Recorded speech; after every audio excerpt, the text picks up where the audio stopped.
Seven time news ప్రేక్షకులకు నమస్కారం.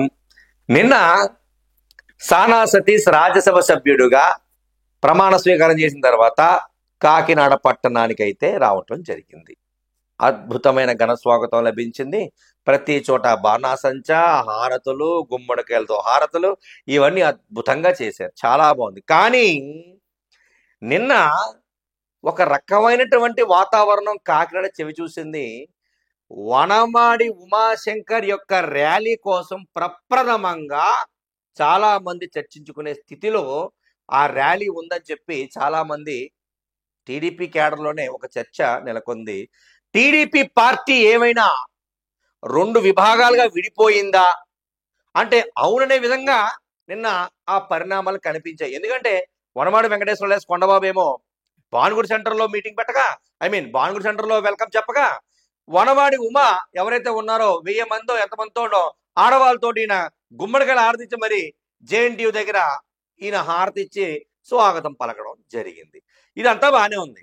ఇక్కడ ఏమవుతుందంటే ఉమా ఒక వర్గం అయ్యింది. అంటే వనమాడి సత్యనారాయణ ఫాలోవర్స్ ఎప్పుడు లేదు. అది వనమాడి సత్యనారాయణ ఫాలోవర్స్ ఒకటి, అండ్ వనమాడి కొండబాబు అంటే అలాగే ఎమ్మెల్యే కాబట్టి ఆయన క్యాడర్ ఆయనకుంటారు, ఈయన క్యాడర్ ఈయనకుంటారు.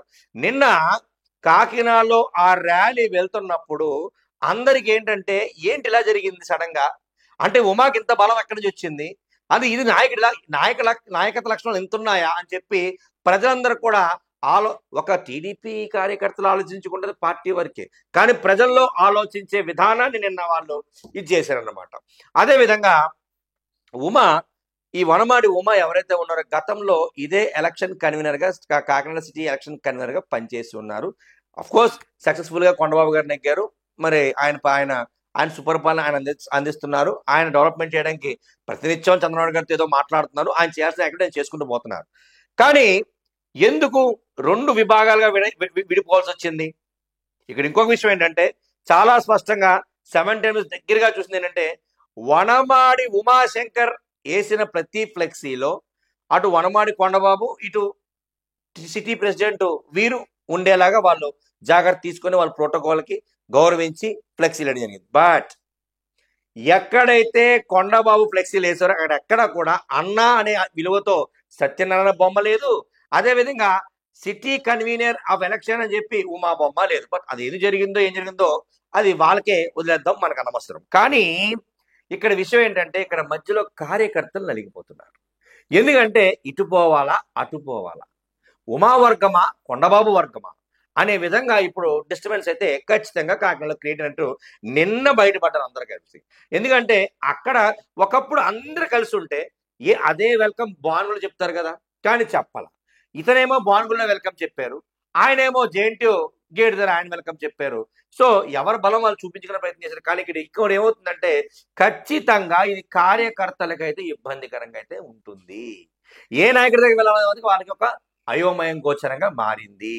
సో ఏదేమైనప్పటికీ ఎలా జరిగినప్పటికీ ఉమా బలాన్ని అయితే వనమాడి సత్యనారాయణ ఫాలోవర్స్ అయితే వాళ్ళ బలాన్ని నిన్న చాలా బలంగా చూపించారనే విషయంలో మాత్రం ఆ ర్యాలీ చూస్తే, ఆ జన ప్రపంచాన్ని చూస్తే, ఆ ఆడవాళ్ళకు వచ్చే విధానాన్ని చూస్తే Uma is become a one leader అని మాత్రం స్పష్టంగా చాలా క్లియర్గా చాలా ట్రాన్స్పరెంట్గా అర్థమవుతుంది. ఎందుకంటే లాస్ట్ టైము ఎమ్మెల్యే సీట్ తనకే అనే స్థితిగా వెళ్ళిపోయారు.